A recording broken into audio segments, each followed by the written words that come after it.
Olá, bem-vindos à aula de Sociologia. Eu sou o professor Ademir Matos e estou aqui hoje para trabalhar com vocês o finalzinho dessa segunda unidade, Sociologia. Vamos comigo? Na aula de hoje, a revisão geral 23.1, nós vamos revisar as aulas 13.1, 15.1, 19.1, que são os temas, vamos marcando aqui comigo, acompanhe estratificação e desigualdades sociais, parte 1, desigualdades sociais no Brasil, parte 1, violência e sociedade, parte 1, certo? A estrutura da aula aqui, da aula 13, que nós já estudamos e vamos revisar agora, estratificação social, estrutura social, a sociedade brasileira, a estratificação social e a mobilidade social. Então a gente começa com a estrutura, O que seria isso? Vamos ler comigo, vamos acompanhar e vamos fazer essa revisão rápida aqui. A estrutura social é determinada pelo modo como se organizam os aspectos econômico, social, deixa eu mudar a cor, econômico, cultural, social, político e o histórico de uma sociedade, certo? Então, a partir dessa estrutura, nós temos essa organização da estratificação social. Aqui, a sociedade brasileira, como era desde lá do passado, como a gente vem com essa herança da escravidão, o patriarcalismo, e como funcionava isso, como é que isso se sustentava, certo? Estratificação social são camadas, aqui acompanhem comigo, são camadas sociais que se superpõem.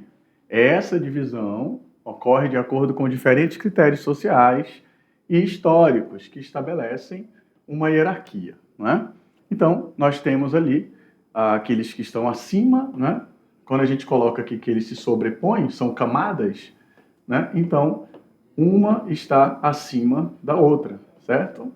E assim por diante. A gente vai ver alguns gráficozinhos aqui, vai dar para entender melhor essa revisão.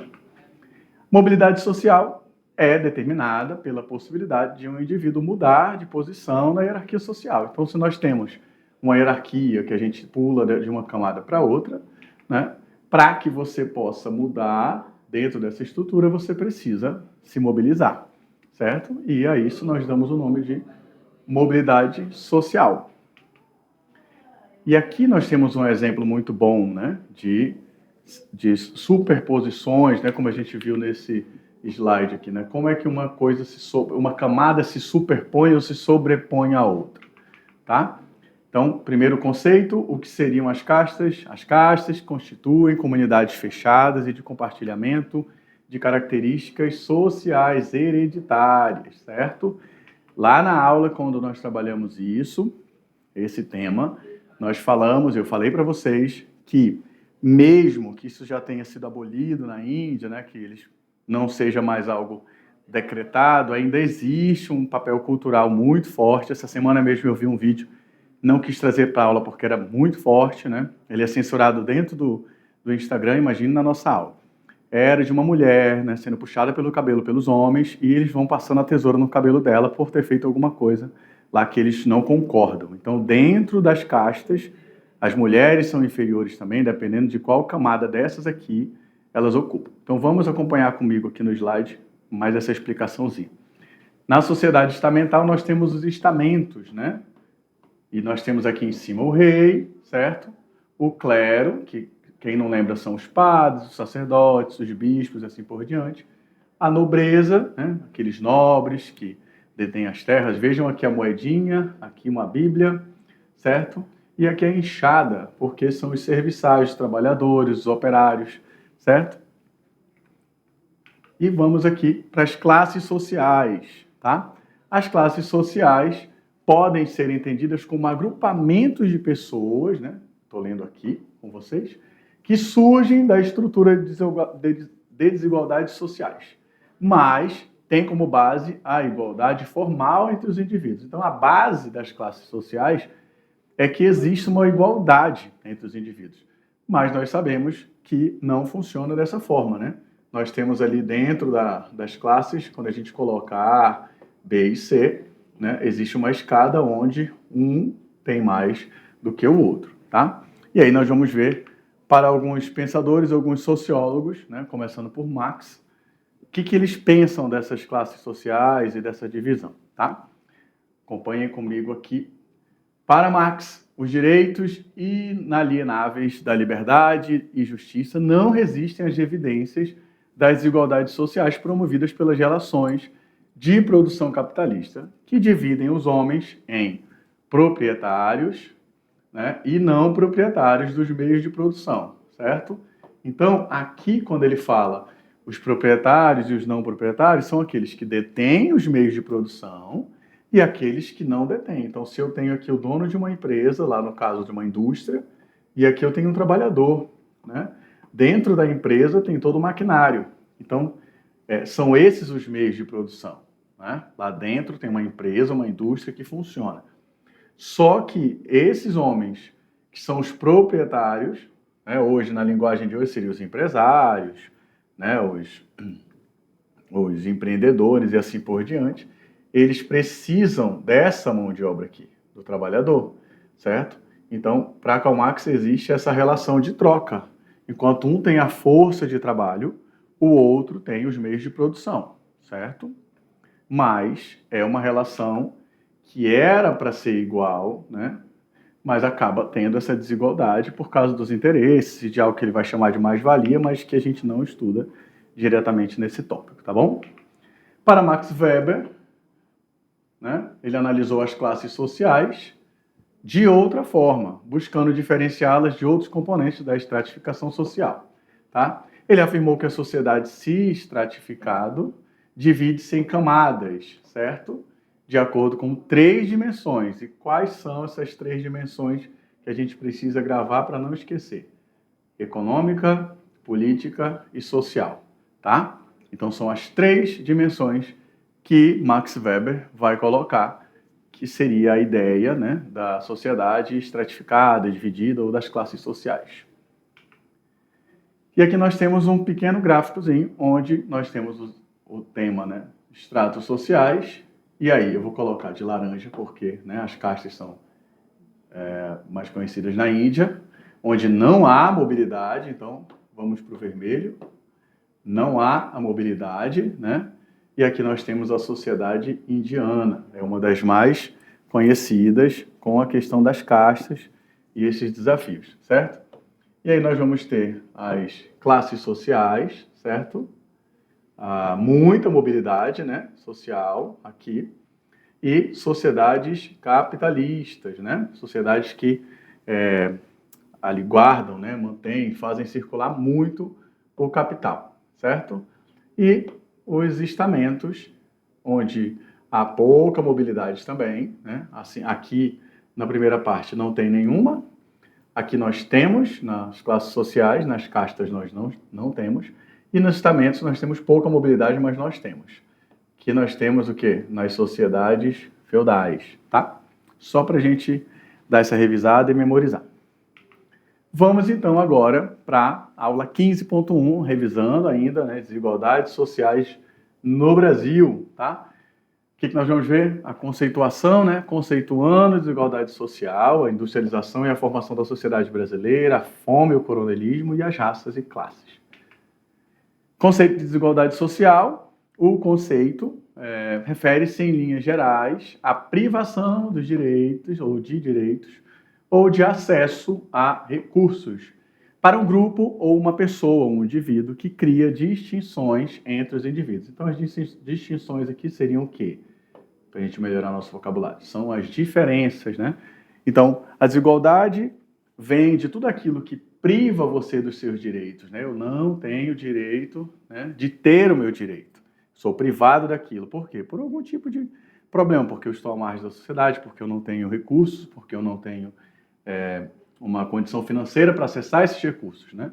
Então a gente chega aqui no acesso. Se eu não consigo chegar ou alcançar aquilo ali, eu vou ficar aquém ou à margem.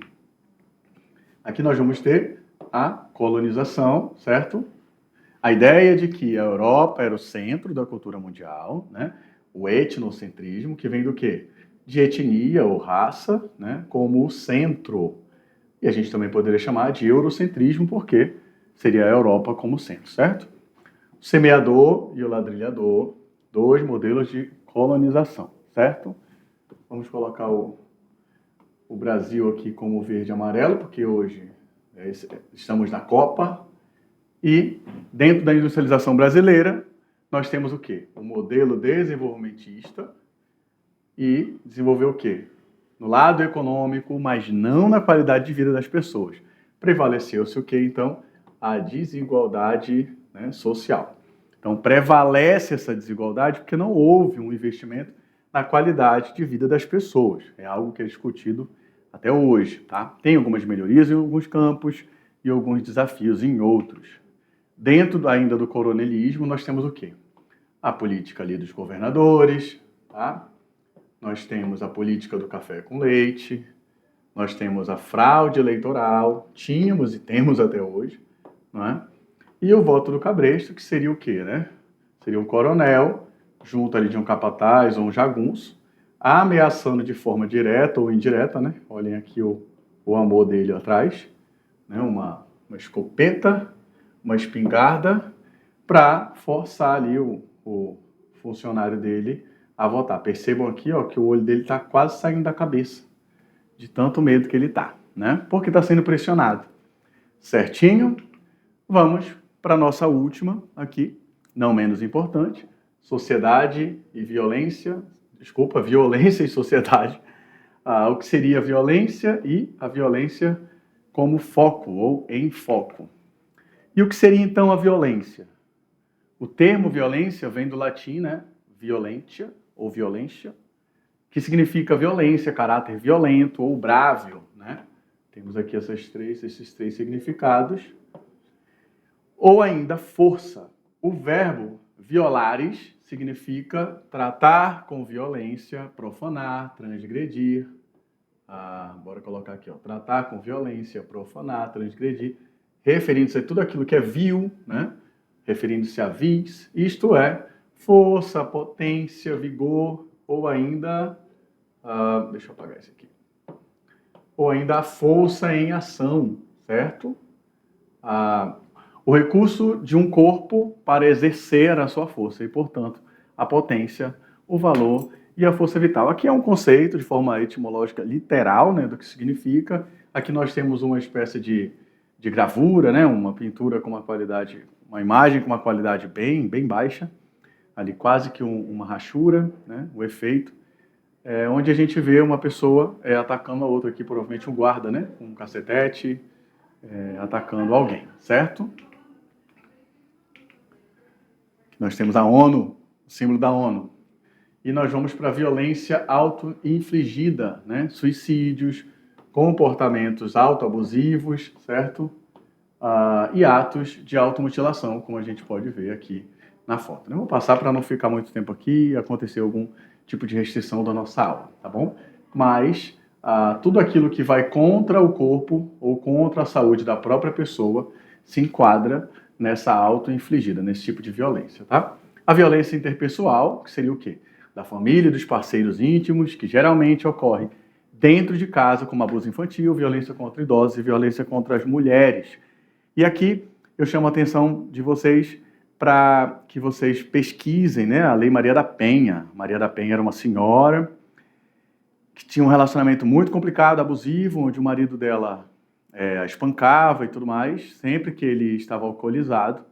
E ela sempre fazia as denúncias, o marido conhecia ali o delegado, e ele era liberado, e toda vez que ele era liberado, ele voltava e batia cada vez mais nela, até ela ir para uma cadeira de roda. Isso foi repercussão, tem uma repercussão mundial, né? Eu tenho uma revista, né, todos dos 10 anos de como nós chegamos a Maria da Penha. Vale a pena pesquisar, vale a pena entender o que aconteceu para que nós tenhamos esse nome dessa mulher que sofreu e teve que ir para um tribunal internacional para que os seus direitos fossem resguardados, porque, como nós estudamos agora há pouco aqui, ela foi privada dos seus direitos e o próprio estado dela, a própria cidade, o próprio país, não conseguiu garantir os direitos dela, certo? E aí foi feita uma denúncia, foi arrecadado várias assinaturas até chegar na lei. Não é um processo rápido, mas é importante que vocês saibam, porque até hoje e vai sempre continuar caindo nas provas. Vamos continuar comigo nos slides. não menos importante, né? Muito, né? Delicada a situação do abuso infantil, a violência também contra os idosos, né?